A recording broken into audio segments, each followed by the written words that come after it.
Okay, I'm glad to meet you guys.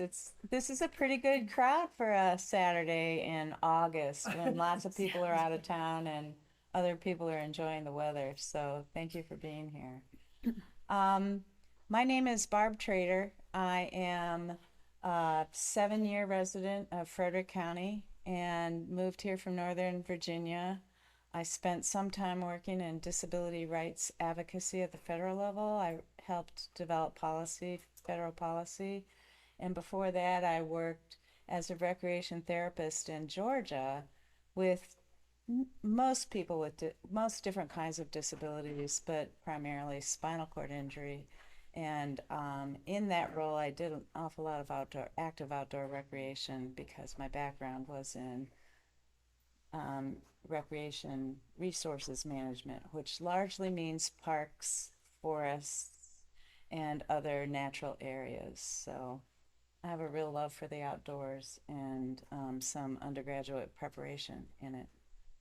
And I want to give you a little background in some of the advocacy that Mobilize Frederick's been involved in from the get-go.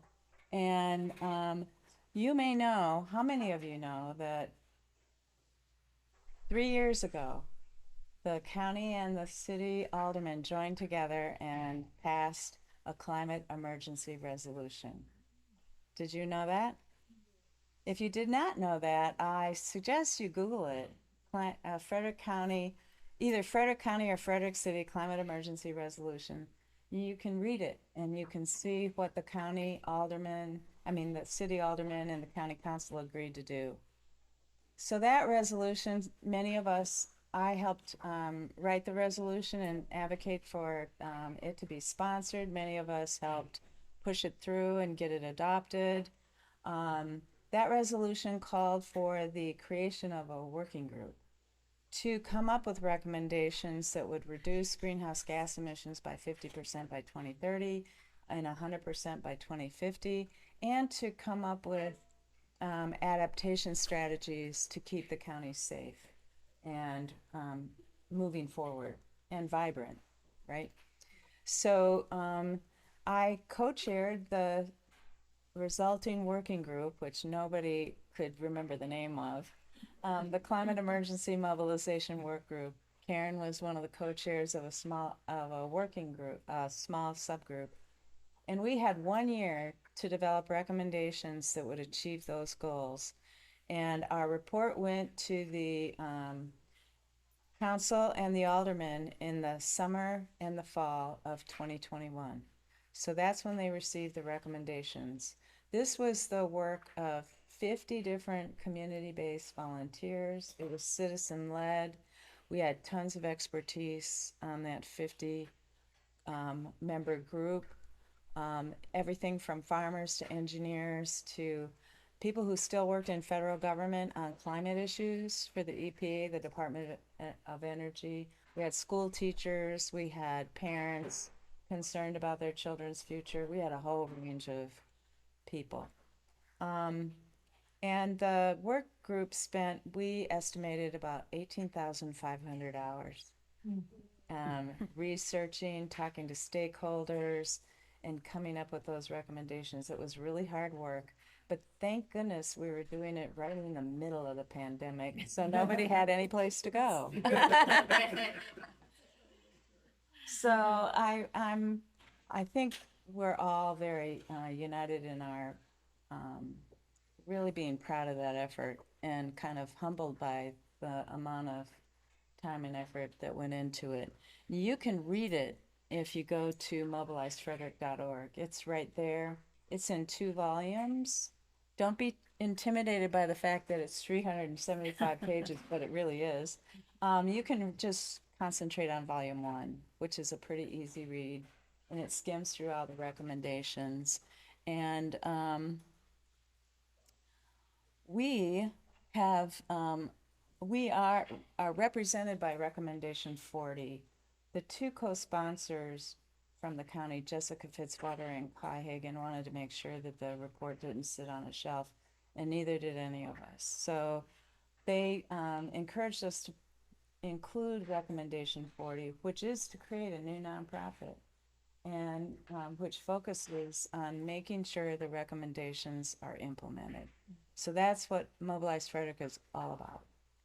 And both governments, because they were involved in sponsoring the resolution, they've embraced the recommendations. Jessica has a copy sitting on her shelf, and it's a foundation. It's one of 4 foundational government documents for her administration, along with the Livable Frederick Master Plan.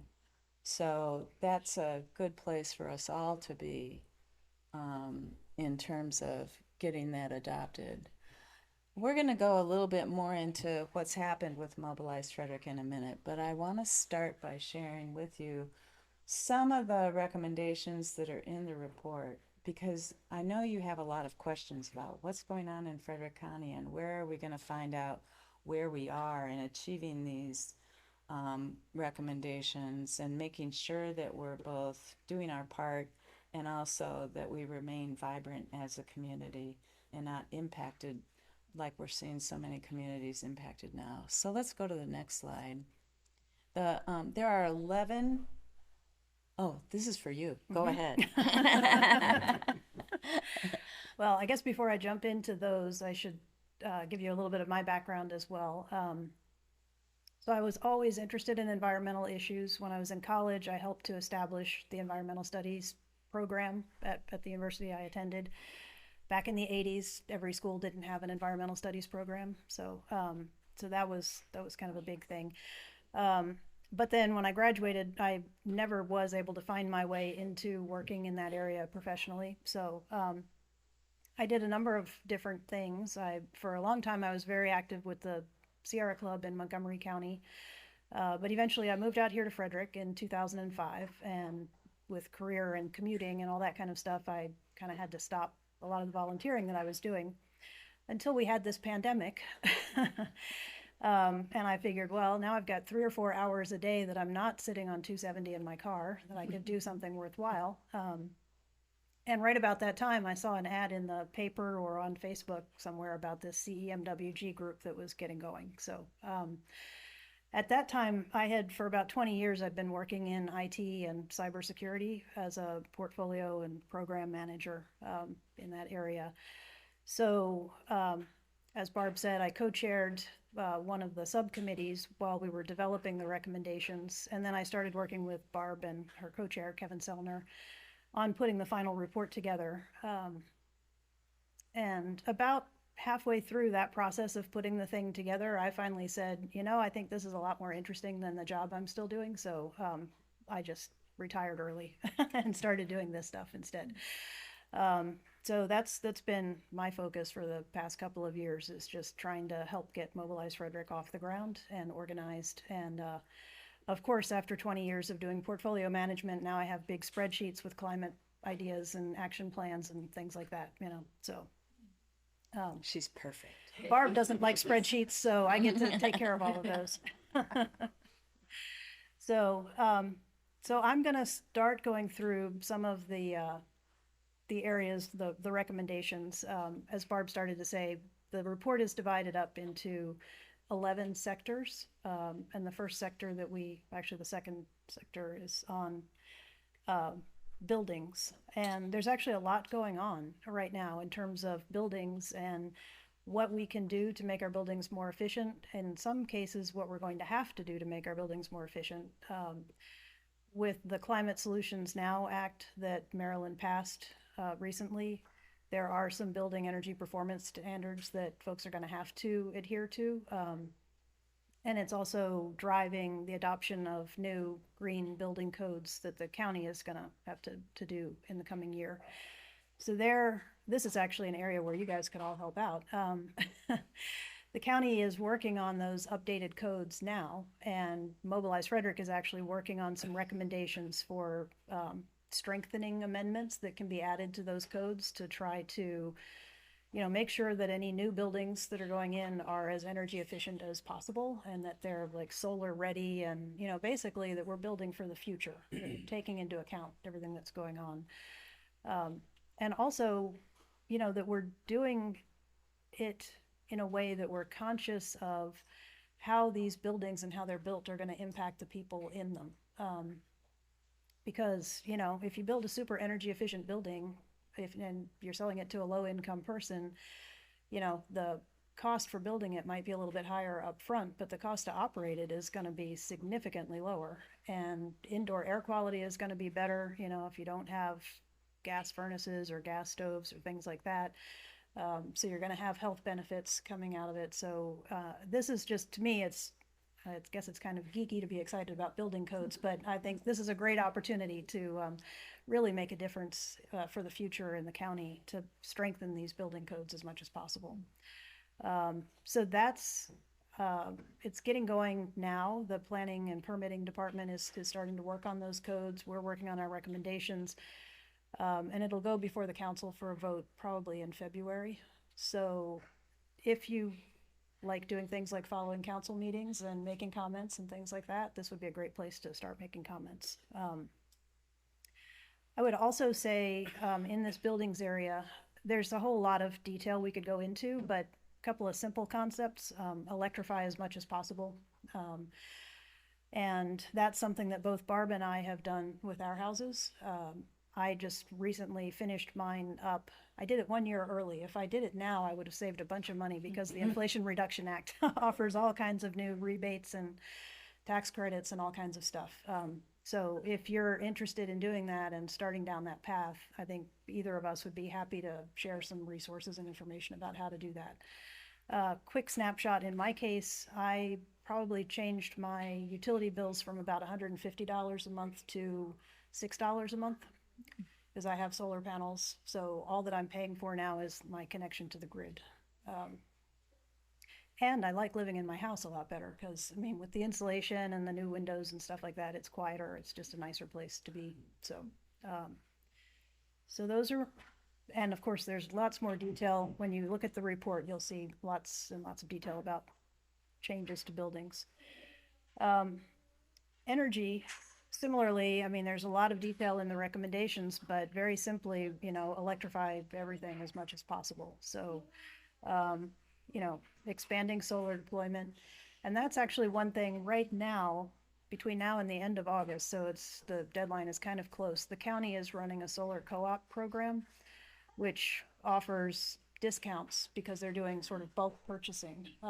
So if you are thinking about putting solar on your roof or getting a car charger or anything kind of related in that area, the solar co-op might be a way for you to do that at a little bit of a discounted price. So you can go to the Division of Energy and Environment's website. They'll have information about that. Can I add to that? Along, just know that you get the discounted price because you're in a co-op, but you also are eligible for the 30% off purchase price by the federal government. That it's a tax credit, and you're also eligible for the state. I think that's a straight out rebate. Right. So you still get those benefits. It makes it so solar's more affordable than ever. Even if you don't think you can afford it, you should look into it. Yeah, that's, I'm guessing, I think that my payback period on my solar system is probably going to be about 6 years. And, you know, we used to always hear that it was going to take 20 years to pay for itself and things like that, but it's really come down a lot. So, Question? oh, sorry. I add something that I think the county and the state should also look into or monitor, because I love solar and we've been with solar. However, when you have a problem, that's when sometimes the bottom falls out. The solar company that put them in isn't necessarily responsible for fixing it, and then they talk to people, and it's not as easy finding people to fix your solar. You know, if you have a squirrel gets up, and I'm not saying that the squirrel gets up and eats some sort of a wire that's up there, and now who's going to fix it? Some of the we need more information, because we went to very reputable, but we had the worst time trying to get them to fix it because they were out of state. Somebody had been bought or sold. They were out of state. They were telling us we had to wait until they had enough people for them to come to our state here in Frederick to be able to fix our solar panels.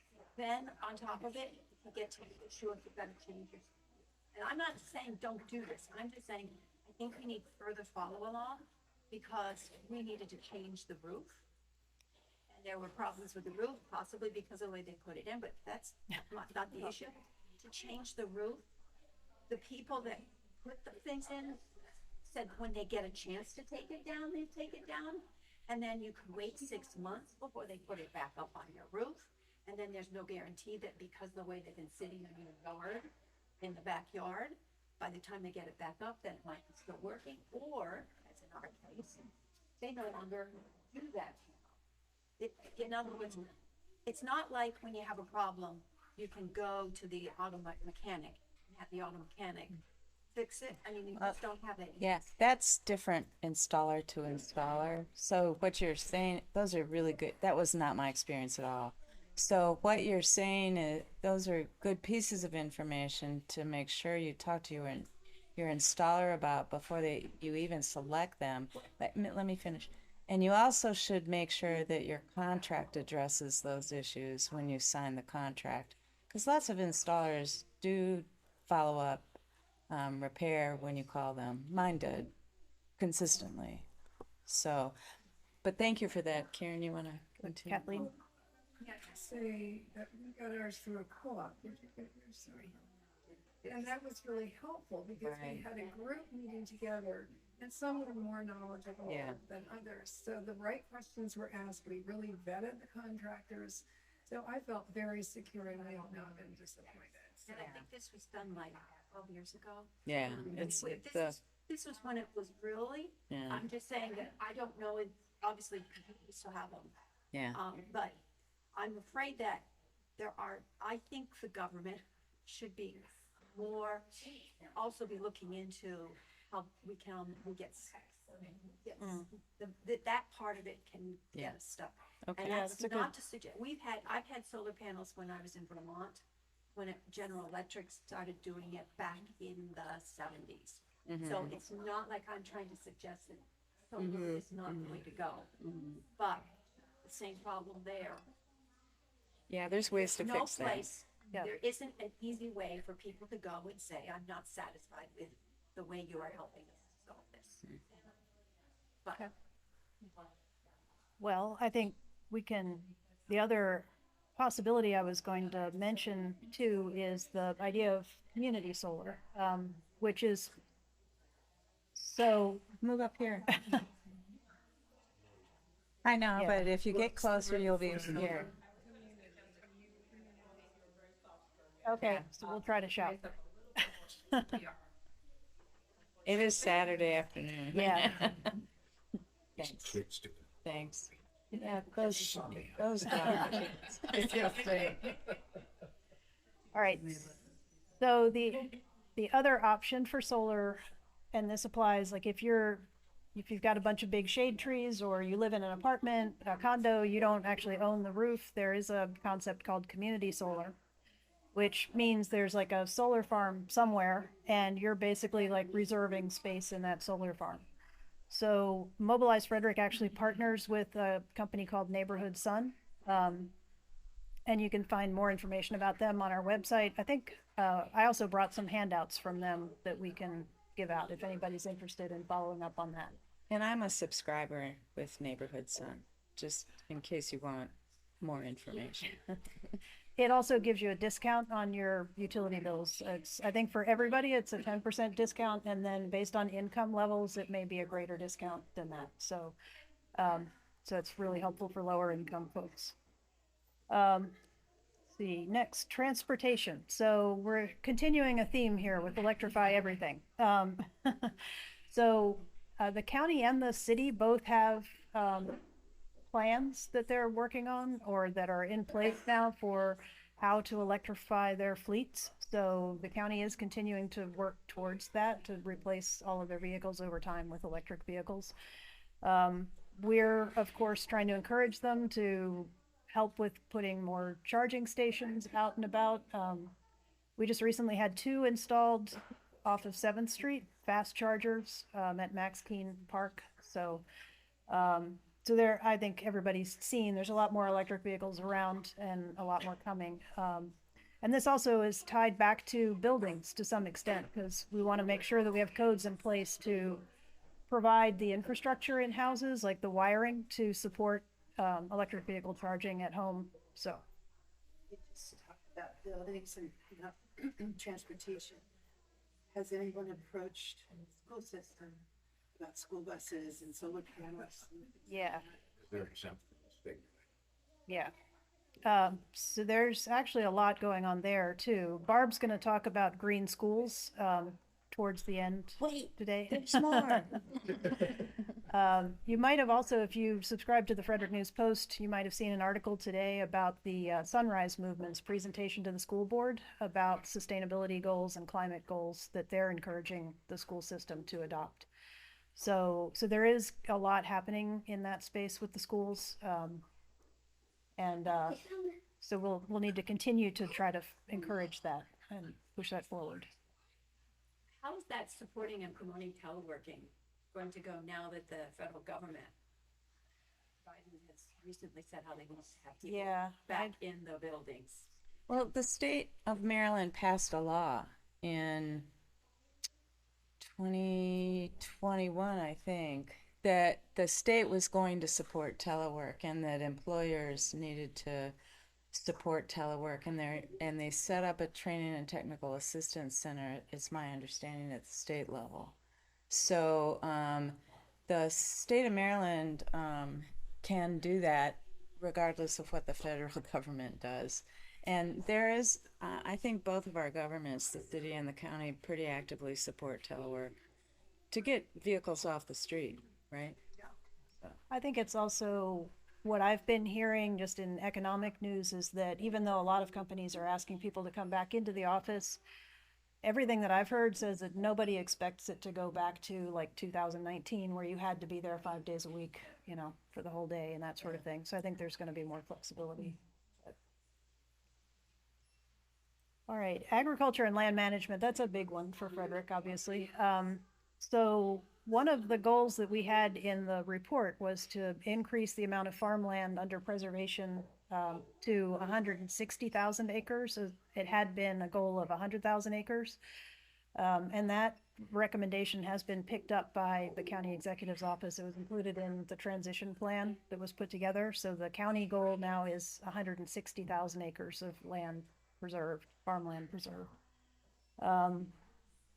We are also continuing to work with the county and farmers wherever we can to try to encourage local food production and regenerative land management or sustainable land management of farmlands, because it makes a huge difference how you manage the land.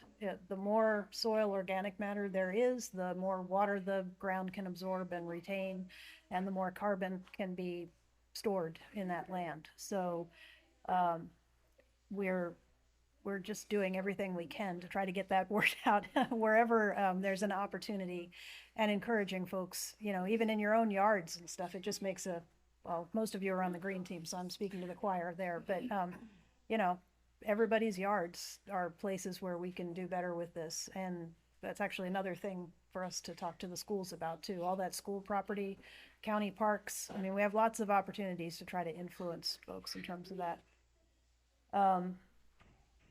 And we are working with county staff to try to help get the word out and, you know, encourage programs to teach farmers about these kinds of conservation practices on lands.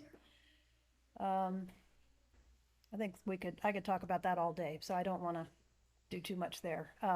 But that's also very closely related to food system concerns.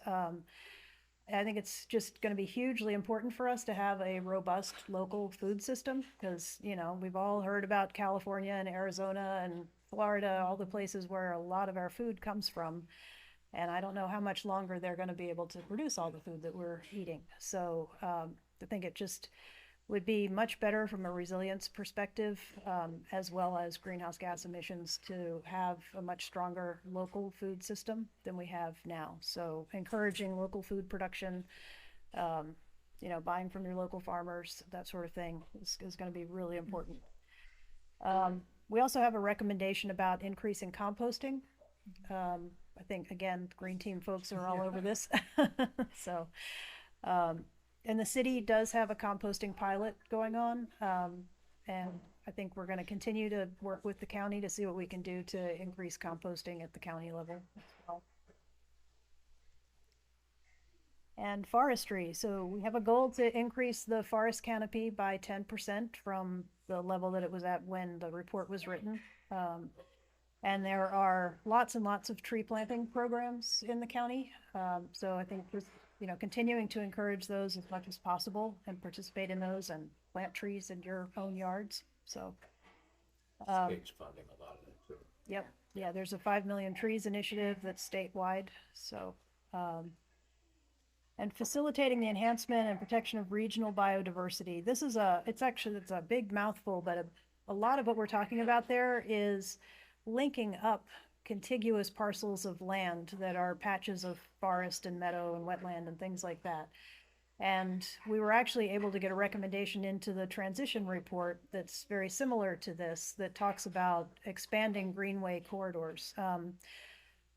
With the idea is, if you could have like a connected space from the parks that we already have protected to various urban areas or municipalities, and then off to the next set of parks and things, if that could all be like a forested corridor with bike and pedestrian paths in it or something, it's a great way for us to be able to get around and get out and have outdoor recreation opportunities. But it also provides corridors that allow wildlife to be able to move around and adapt as climate changes. Species that right now are at lower levels might need to go up the mountain a little bit in order to survive as the temperatures get warmer.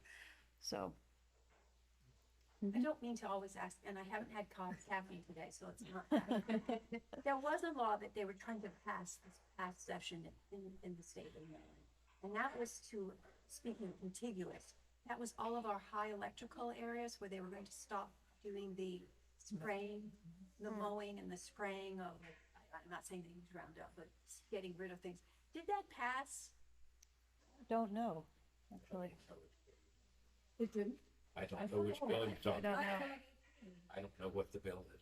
There was all that cheering about it, or I thought Yeah, it could have.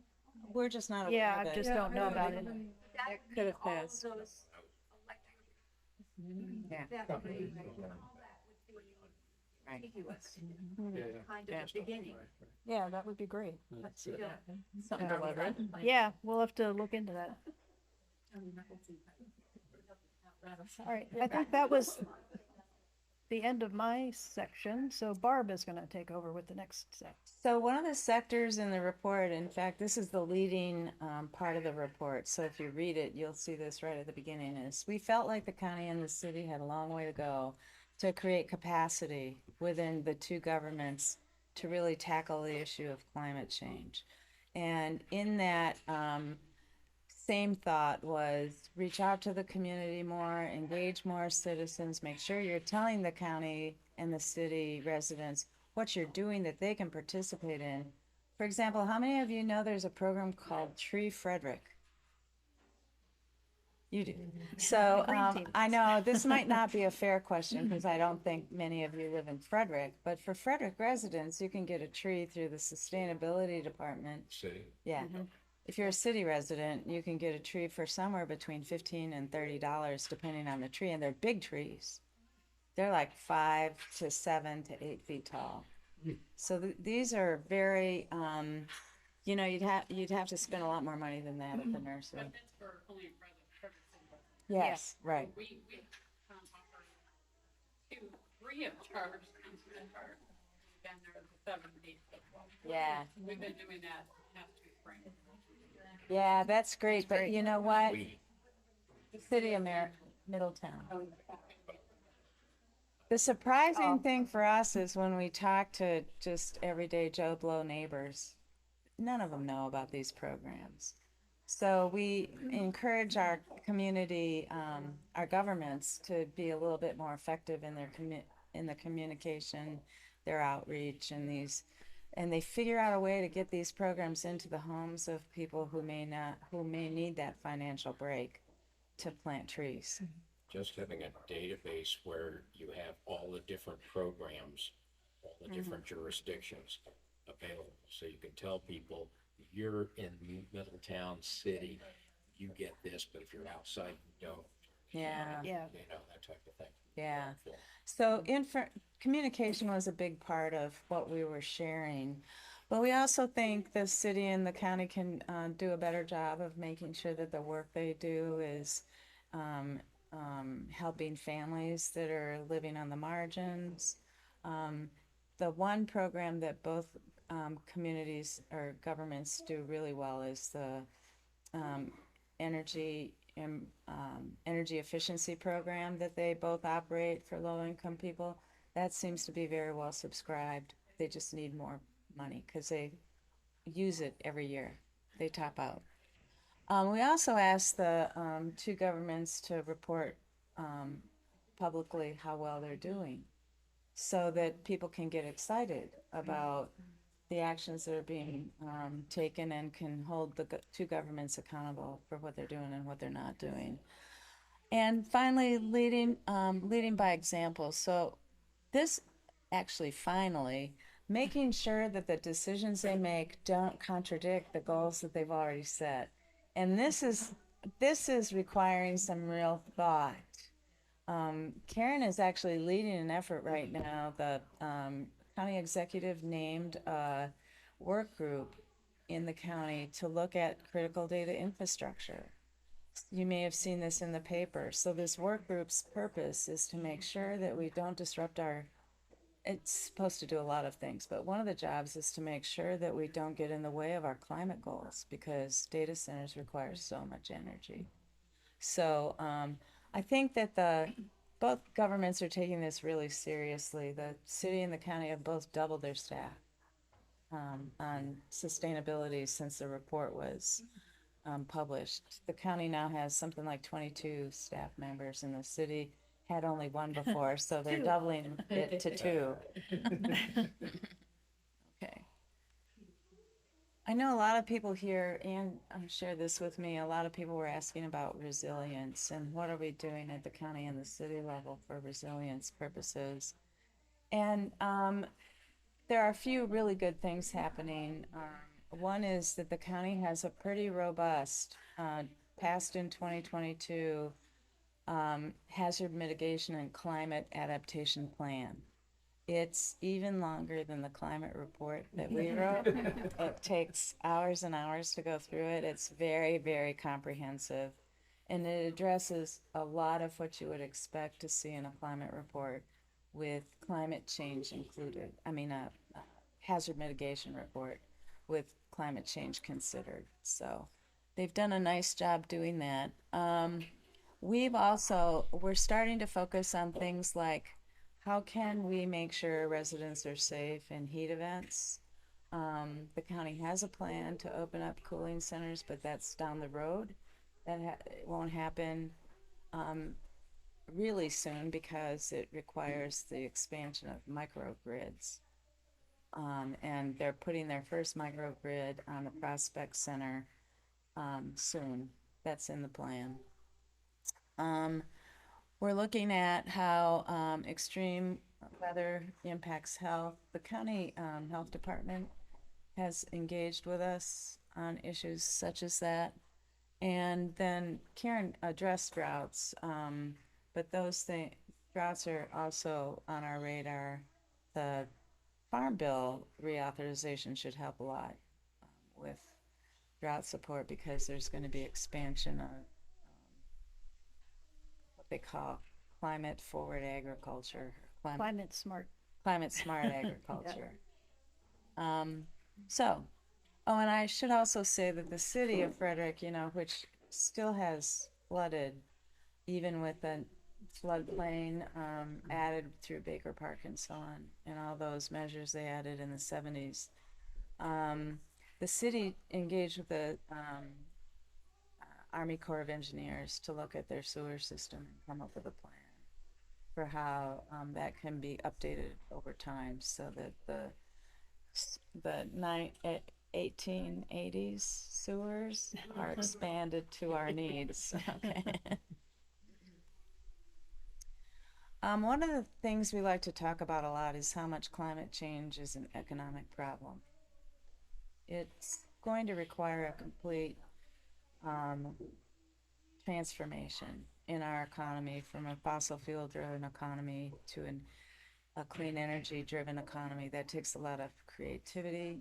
It, I know that's behind a lot of the thinking of the Biden administration and the bills that have passed so far.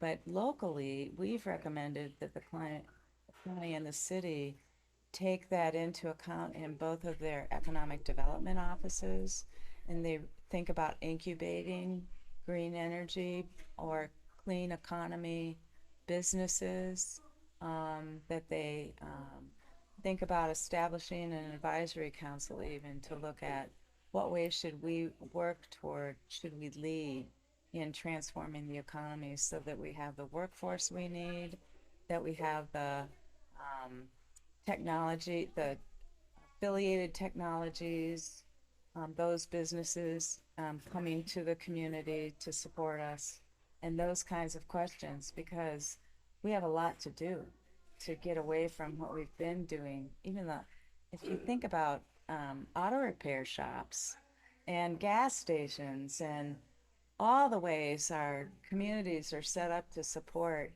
uh, economy that's not gonna, that we're transitioning away from, we have to think differently. We have to make different decisions about what happens related to economic growth. I think just to add to that, there are probably some business opportunities here too. Actually, I know there are a lot of business opportunities. And I just recently read about a company in Colorado called Helios Energy Systems or something like that, that helps people to do the kinds of things that Barb and I did with our houses. So trying to transition away from oil or gas fueled appliances. Because I mean, it was a headache trying to do it. I met with several HVAC contractors and basically had to insist on what I wanted to have installed, because they're accustomed to doing things the way that they've been doing them, you know, and they want to just, if you have one system, they want to replace it with the same kind of system but newer. And it takes some work to convince people to adopt these new technologies. So I think it would be great, you know, to have businesses kind of pop up that would help people with doing that kind of work and would help us to make the changes a whole lot faster. Yeah, if you just stop to think about all the business opportunities that could come from this transformation, maybe some of us really want to go into business, Yeah. right? Make things out of recycling materials and so on and so forth. Okay, and then in terms of education, what is a what kind of human being is a better convincer than a middle school girl telling her parents, "You have to do this"? So, if you want to change the way a community thinks about things, I think you have to talk to kids and get kids involved. In the late 90s, the nationally, a thing called Green Schools was created, and this Green School Network was created because educators back then recognized that we needed to begin to build the sustainability leaders of the future. And without public school education addressing environmental education in a really meaningful way, that wasn't going to happen. And then in Maryland, I think it was 1990, in the 1990s, the state of Maryland passed legislation to build a green school program throughout the public schools and to fund it. They created a grant program. And to become a green school, this recommendation talks about all FCPS schools becoming green schools. That means that you create a sustainable environment in your physical space, but you also engage students in meaningful hands-on learning opportunities so that are student-led and student-selected, but that build knowledge over several areas of sustainable living, including composting, recycling, clean energy, or energy monitoring and energy efficiency projects, um, landscaping, invasive species removal. There's several areas that they recommend students look at. So that recommendation is that 100% of all Frederick County schools, and I think there's 62 of us, 68, become green schools by 2035, and currently 7 are. So we have the fewest green schools in the state, and we have a long way to go. The green schools will need green centers, which are community-based nature centers or nonprofits that will provide high-quality instruction to support green school activities. And those centers could be the 2 nature centers that are Parks and Recreation operated. Thorpwood has decided to become a certified green center. But if you think about what's available in the county, there are a lot of other green center possibilities. We just need to reach out and get them to think about being certified. Then there's a section on community, and this is where we really hope we get your help. Is 70% of all of our greenhouse gas emissions are estimated to come from the general public. 30% from the government. The government can do a lot to encourage us to do the right thing and to give us, to help with incentives and building codes and so on. But the decisions are made, 70% of the decisions are made by homeowners, landlords, and business owners. So spreading the word on what you can effectively do to reduce greenhouse gas emissions and improve the health of ecosystems is really critically important. And there's lots of information in this section about how to do that for both businesses and for individuals. And then finally, this is where recommendation 40 comes in, is to create a nonprofit to encourage the work. So Karen's going to tell you what we're up to. Well, we've talked about some of what we're up to, but this is our mission statement. So overall, and this kind of goes to some of what we just talked about, it's not just an environmental issue, it's transforming the whole economy and improving public health and all those sorts of things. So we're looking to advance economic vitality, equity, and human health by promoting innovative and effective local solutions to the climate emergency. So the way that we're doing that, so we have a board of directors, we have one executive director, one staff member so far, but we're going to grow. And we have been working closely with both the city and county governments, especially the county government. And we're working to do community outreach, like these sorts of things, as much as possible. We're going to be hosting an annual climate summit. We hosted our first one this past May. I don't know if anybody here was able to attend. The recordings of all the sessions from the summit are on our YouTube channel, and we have that linked from our website. So if you didn't get to come and you want to see the presentations, they're out there. So our next summit is going to be February of 2024, February 2nd and 3rd. So shockingly soon for some of us who are working on planning that. So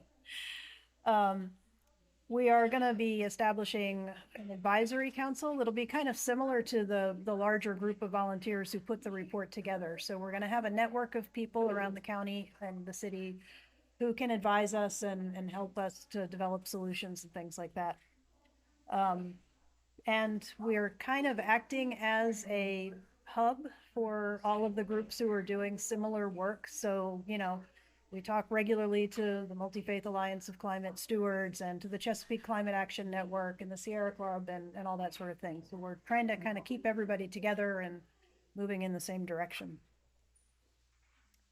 The areas that we're focusing on this year and going into next year are the critical digital infrastructure that Barb talked about a little bit, building energy performance standards that we talked about at the beginning, the building codes, green investment. Sometimes we talk about it as green banks, but it may not end up being a green bank necessarily, but there's lots of sort of alternative funding mechanisms out there to try to get more investment into, adopt these solutions more quickly and to help people to implement some of the things that we're recommending that might not be so easy to do through traditional banking.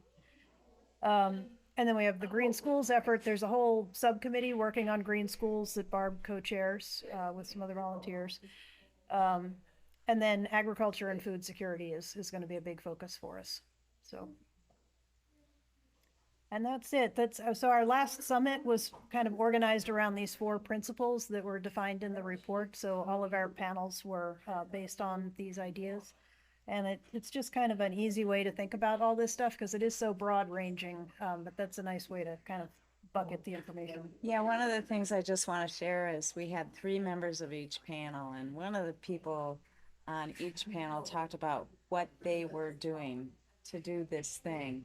And that was maybe the most inspiring part of the summit because we know what to do, right?